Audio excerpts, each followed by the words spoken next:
Halo, selamat pagi pemirsa di Kota Medan, Riau, Palembang, dan daerah lain di Sumatera. Selama 30 menit ke depan, kami akan mengabarkan informasi menarik dari wilayah Sumatera dan sekitarnya bersama saya Jasmine Ramadi. Inilah kabar Sumatera untuk Anda.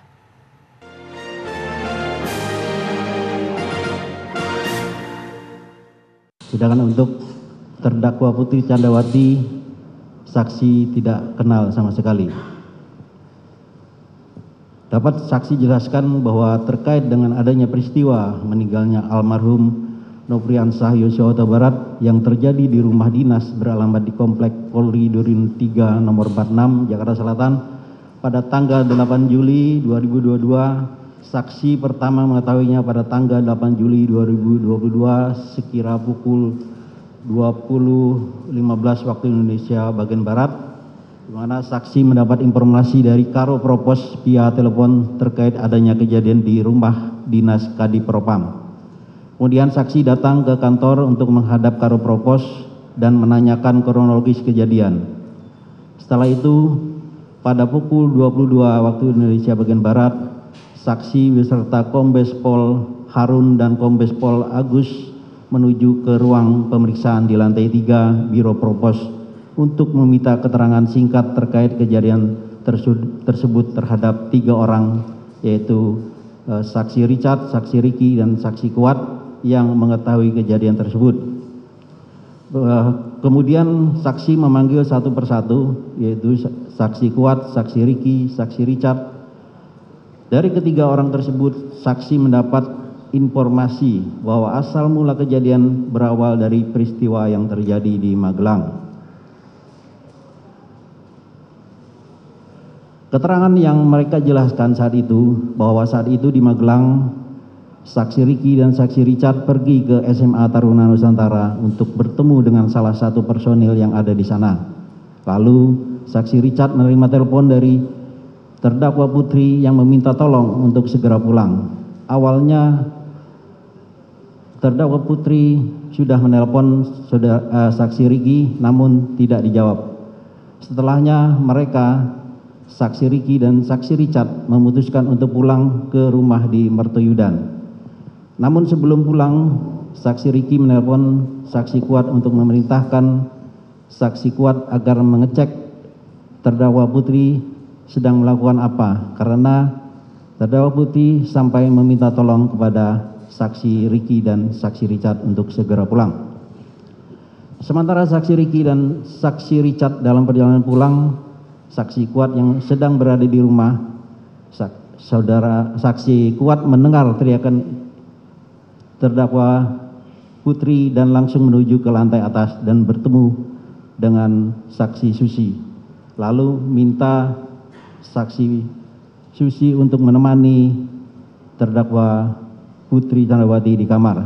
Setelahnya, saksi Kuat bertemu dengan korban Yosua yang sedang menaiki tangga. Pada saat itu, saksi Kuat sedang memegang pisau. Saksi tidak mengetahui sebelumnya bagaimana ceritanya saksi Kuat bisa memegang pisau dan berusaha mendatangi korban Yosua untuk berbicara, namun korban Yosua pergi menghindar. Pada saat saksi Ricky dan saksi Richard sampai di rumah, saksi Ricky naik ke lantai atas menuju kamar terdakwa Putri. Setelah itu, saksi Ricky berbicara dengan terdakwa Putri, namun saksi Ricky tidak menjelaskan kepada saksi terkait materi pembicaraannya dengan terdakwa Putri pada saat itu. Kemudian berdasarkan keterangan saksi Ricky bahwa setelah dari kamar terdakwa Putri, saksi Ricky pergi ke kamar korban Yosua untuk mengamankan senjata korban Yosua. Lalu terdakwa Putri memberikan perintah bahwa mereka akan pulang besok. Berdasarkan keterangan mereka, dalam ini saksi Richard, saksi Ricky, dan saksi Kuat, besok harinya dalam perjalanan menuju Jakarta yang bersama dengan korban Yosua adalah saksi Ricky. Hanya mereka berdua dalam satu mobil. Pada saat itu, korban Yosua protes kepada saksi Ricky kenapa senjatanya diamankan. Dengan berbagai alasan, akhirnya saksi Ricky mengembalikan senjata Yosua kepada korban Yosua di dalam mobil pada saat dalam perjalanan menuju Jakarta. Poin penting yang ingin saksi sampaikan bahwa berdasarkan keterangan mereka, saksi Richard, saksi Ricky, saksi Kuat terkait peristiwa yang terjadi di Magelang, kesan yang dapat saksi ambil dari cerita tersebut adalah terdakwa Putri merasa terancam dengan korban Yosua. Hal itu yang menyebabkan senjata Yosua diamankan.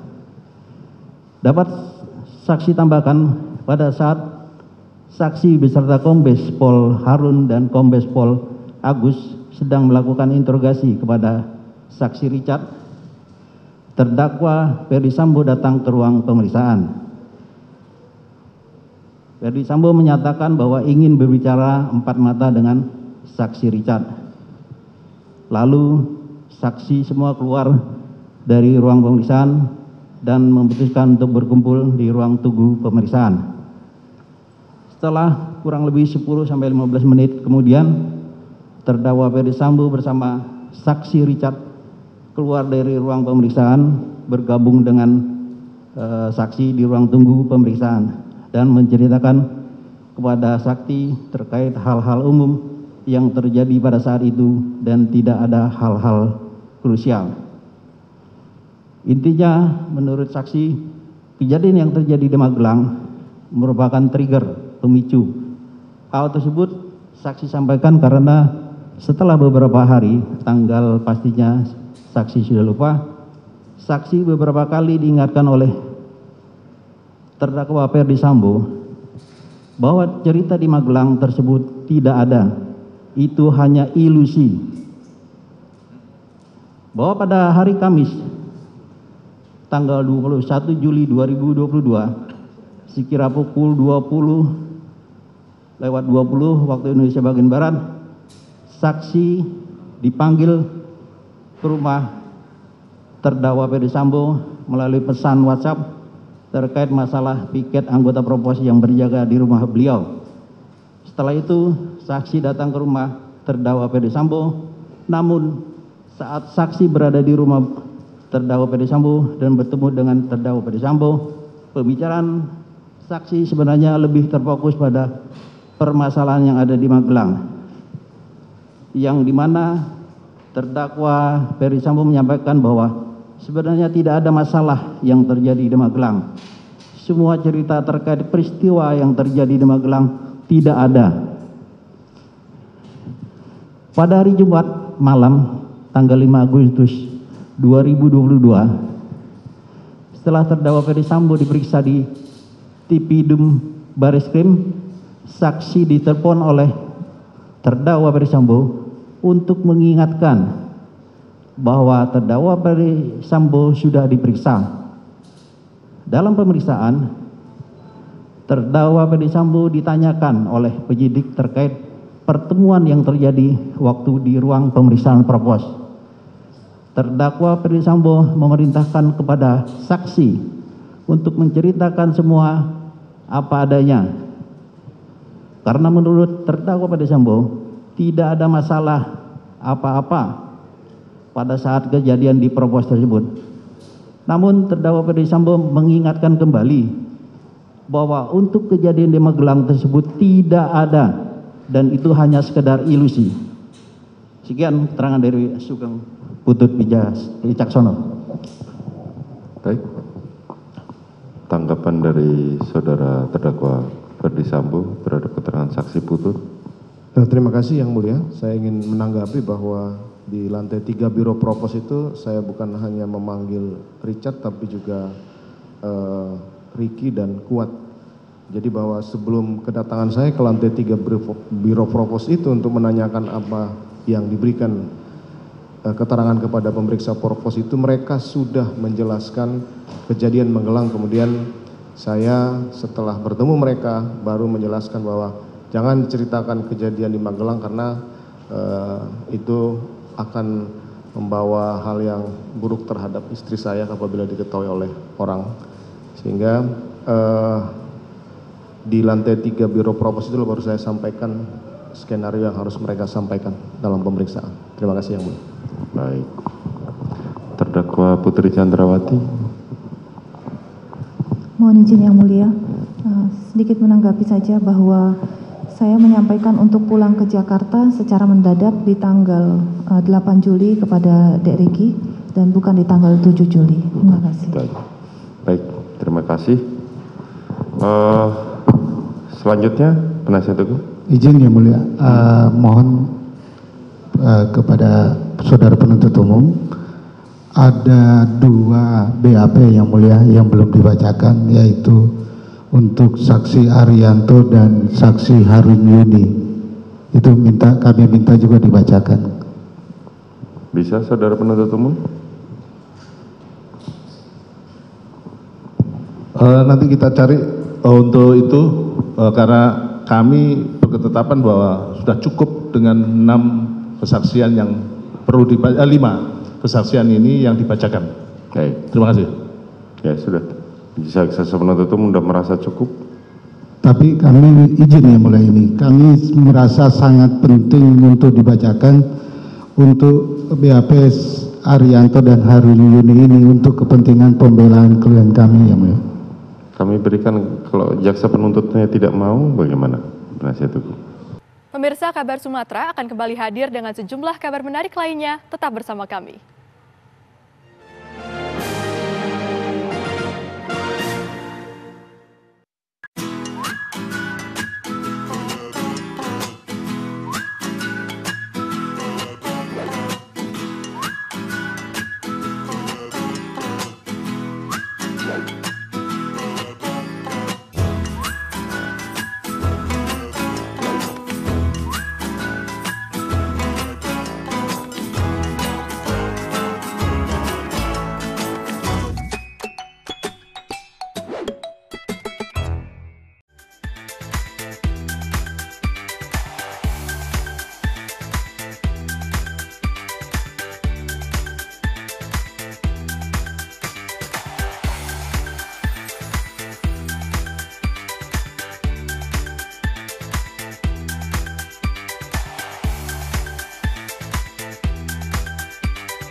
Aktual, faktual, dan lengkap adalah landasan sebuah berita menghasilkan perspektif secara tepat.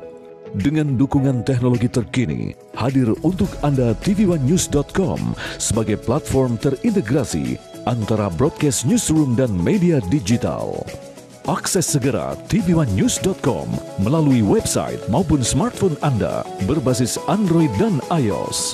tvOneNews.com. Kamu lagi chatan sama siapa sih sayang? Kok serius banget?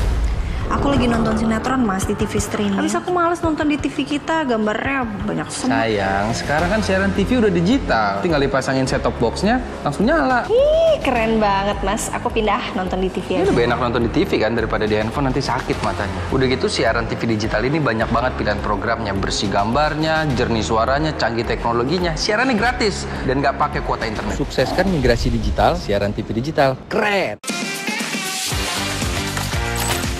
tvOneNews.com, portal web terintegrasi, aktual, cepat dan lengkap, menyajikan berbagai informasi dengan inovasi digital terkini, berbagai kanal unggulan untuk Anda kunjungi, news, daerah, lifestyle, religi, dan kanal khusus G20. tvOneNews.com, aktual, cepat dan lengkap, layanan konten digital terbaik untuk Anda. Assalamualaikum warahmatullahi wabarakatuh. Karena apapun yang dilakukan pemerintah, kalau rakyat tidak percaya, itu akan kehilangan trust. Saya percaya orang-orang yang duduk di pemerintahan tahu apa yang harus dilakukan. Peranan dari pemerintah daerah itu menjadi kunci memimpin untuk pelaksanaan penanggulangan COVID. Karena rumah sakit ini penuh, akhirnya tidak ada pilihan lain kecuali isolasi mandiri. Saksikan Catatan Demokrasi Selasa pukul 20 waktu Indonesia Barat live hanya di TV One. Puas kamu bikin aku kesel terus. Aku salah apa lagi sih sayang? Bukan kamu mas, ini TV-nya nih berbayang terus. Oh, aku udah beliin kamu set-top box TV buat nonton siaran TV digital. Kau pasangin ya. Kalau TV kita udah digital, tinggal di-scan ulang aja. Gampang kan? Siaran TV digital itu pilihan programnya banyak, bersih gambarnya, jernih suaranya, dan canggih teknologinya. Siarannya gratis sayang, dan nggak harus pakai kuota internet. Sukseskan migrasi digital, siaran TV digital. Keren!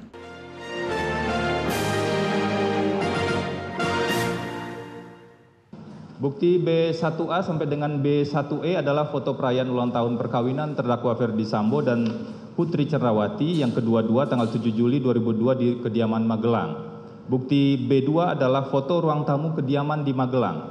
Bukti B3A sampai dengan B3H adalah foto acara tali kasih HUT Polri tertanggal 1 Juli 2022. Kemudian bukti 4A dan bukti 4B adalah foto saksi Richard Eliezer melakukan sterilisasi kediaman Duren 3 nomor 46. Bukti B5 adalah foto almarhum Nofriansah Yosua Huta Barat saat menyetrika baju di ruang tamu di kediaman Magelang pada tanggal 3 Juli.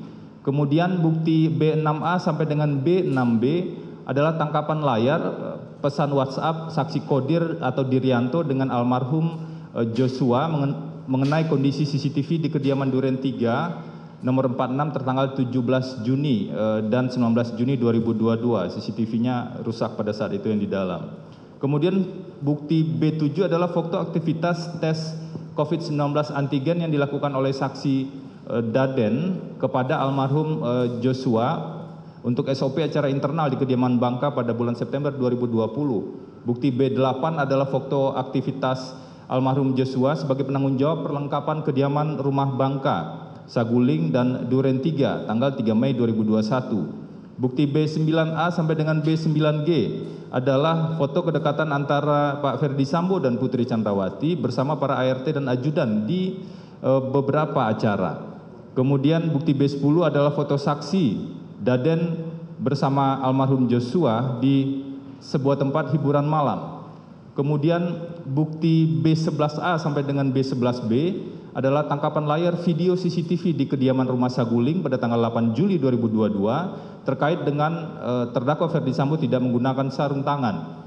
Kemudian bukti B12 tangkapan layar video CCTV di Komplek Polri Duren 3 tertanggal 8 Juli 2022 berkaitan dengan Ferdi Sambo tidak menggunakan sarung tangan. Bukti B13 rekaman video perayaan ulang tahun Ferdi Sambo di kediaman Duren 3 tahun 2020. Kemudian bukti B14 rekaman video tali kasih HUT Polri tanggal 1 Juli 2022.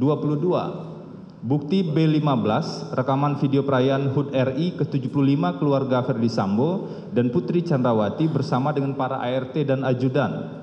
Bukti B16 rekaman video aktivitas isolasi mandiri saksi Daden bersama saudara Matius di kediaman Duren 3 nomor 46. Bukti B17 rekaman video aktivitas tes COVID-19 antigen yang dilakukan oleh terdakwa Ferdi Sambo kepada almarhum Joshua. Bukti B18 rekaman video aktivitas saksi Daden melakukan isolasi mandiri di kediaman Duren 3 nomor 46. Bukti B19 rekaman video perayaan ulang tahun perkawinan yang ke-22 Pak Ferdi Sambo dengan Bu Putri. Kemudian bukti B20 rekaman video kediaman di rumah Magelang. Bukti B21 rekaman video kediaman Saguling 3 nomor 29, ini rumah pribadi. Bukti B22 rekaman video rute perjalanan badminton dari Saguling 3 yang melewati Duren 3 nomor 46. Bukti B23 Peraturan Kepala Kepolisian Republik Indonesia nomor 10 tahun 2009 tentang tata cara dan persyaratan pemeriksaan teknis kriminalistik tempat kejadian perkara dan laboratoris kriminalistik barang bukti kepada Laboratorium Forensik Kepala Kepolisian Negara Republik Indonesia. Bukti B24 Peraturan Kepala Kepolisian Negara Republik Indonesia nomor 14 tahun 2011 tentang Kode Etik Profesi Kepolisian Negara Republik Indonesia. Bukti B25 Surat Edaran Mahkamah Agung RI nomor 4 tahun 2011 tentang perlakuan bagi pelapor tindak pidana atau whistleblower dan saksi pelaku yang bekerja sama atau justice collaborators di dalam perkara tindak pidana tertentu. Bukti B26, Peraturan Kepala Divisi Profesi dan Pengamanan Kepolisian Negara Republik Indonesia Nomor 1 Tahun 2015 tentang standar operasional prosedur penyelidikan pengamanan internal di lingkungan Kepolisian Negara Republik Indonesia, khususnya pasal 8. Bukti B27, standar operasional prosedur penanganan COVID-19 yang diterbitkan oleh Dinas Kesehatan Provinsi DKI Jakarta tahun 2020. Bukti B28A dan B28B, risalah penyelesaian pengaduan Ferdi Sambo terhadap media cyber terasgorontalo.com tertanggal 11 Oktober 2022 dan putusan Dewan Pers tertanggal 7 Desember 2022. Kemudian bukti B29 adalah satu bundel sejumlah berita hoax terkait dengan perkara Ferdi Sambo dan Bu Putri Chandrawati. Bukti B30, satu bundel berita perubahan keterangan saksi Richard Eliezer Pudihang Lumiu. Bukti B31, satu bundel rangkuman kinerja Propam di era kepemimpinan terdakwa Ferdi Sambo. Bukti B32, satu bundel putusan pengadilan terkait dengan kasus pasal 340, pasal 338 dan juga penerapan pasal 55 KUHP. Untuk bukti B32 kami mengajukan 4 keputusan, yaitu putusan dengan terdakwa Jessica Kumala Wongso yang menegaskan dibutuhkannya motif dalam pembuktian. Kemudian dengan terdakwa Ratno Afriyadi bin Rapior ini terkait dengan dibutuhkannya wajib dibuktikannya jangka waktu dan kondisi yang tenang bagi terdakwa dalam pembunuhan berencana. Kemudian putusan dengan terdakwa Rudianto terkait dengan wajibnya dibuktikan motif dalam perkara pembunuhan, khususnya pembunuhan berencana, dan putusan atas nama Albert Benyamin Solihin terkait dengan diwajibkannya ada kesadaran bersama dalam penerapan pasal 55 ayat 1 ke 1 KUHP khususnya turut serta. Kemudian ada bukti B33, satu rangkap BAP Richard Eliezer Pudihang Lumiu, print out tanggal 5 Agustus tahun 2022. Bukti B34, print out juga berita acara penolakan penandatanganan berita acara pemeriksaan tersangka Richard Eliezer Pudihang Lumiu. Dan nomor 35, B35, surat pencabutan kuasa Richard Eliezer Pudihang Lumiu yang diberikan kepada Silitonga and Tambunan Law Firm tertanggal 6 Agustus 2022. BAP tanggal 5 Agustus inilah dan beberapa turunannya yang kemudian diakui oleh Richard sebagai keterangan bohong pada saat itu. Demikian disampaikan Yang Mulia. Silakan. Dia juga.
Baik, kami terima bukti-bukti yang diajukan oleh penasihat hukum terdakwa. Selanjutnya kita saudara masih memiliki, penasihat hukum masih memiliki 1 kali kesempatan lagi persidangan, yaitu hari Selasa yang akan datang. Para terdakwa silakan duduk di kursi.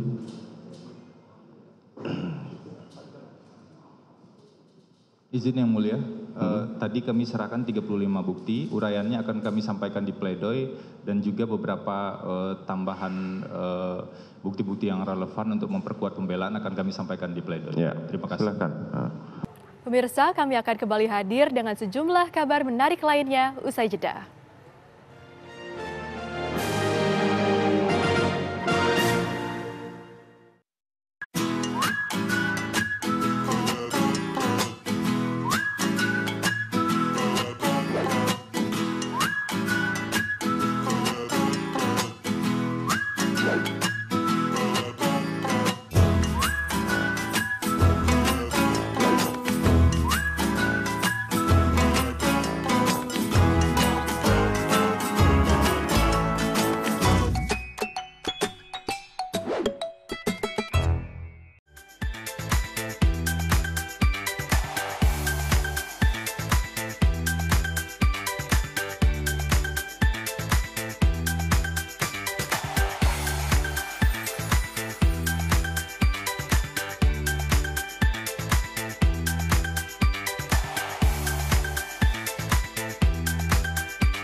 Anda kembali di Kabar Sumatera. Pemirsa, objek wisata Taman Perbukitan di Pancuran Gerobak, Kecamatan Sibolga Kota, diterjang longsor.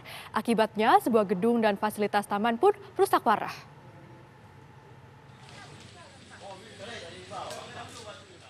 Taman Perbukitan di Pancuran Gerobak di Kecamatan Sibolga Kota yang merupakan salah satu objek wisata dilanda bencana alam tanah longsor.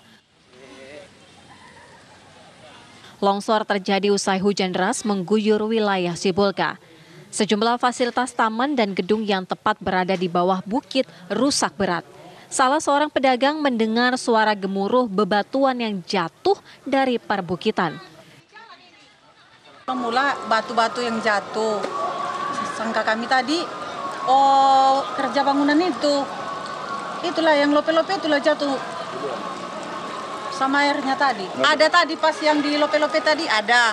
Pas udah naik anak-anak muda itu tadi, jatuhlah ke bawah. Masalah jantung. Pemerintah daerah sudah berkoordinasi dengan petugas terkait untuk mengevakuasi material longsor. Dari Sibolga, Sumatera Utara, Suwandi Pangabean, TV One mengabarkan. Demikian Kabar Sumatera hari ini, pemirsa. Saya Jasmine Rahmadi, mewakili kru yang bertugas. Pamit undur diri, terima kasih dan sampai jumpa.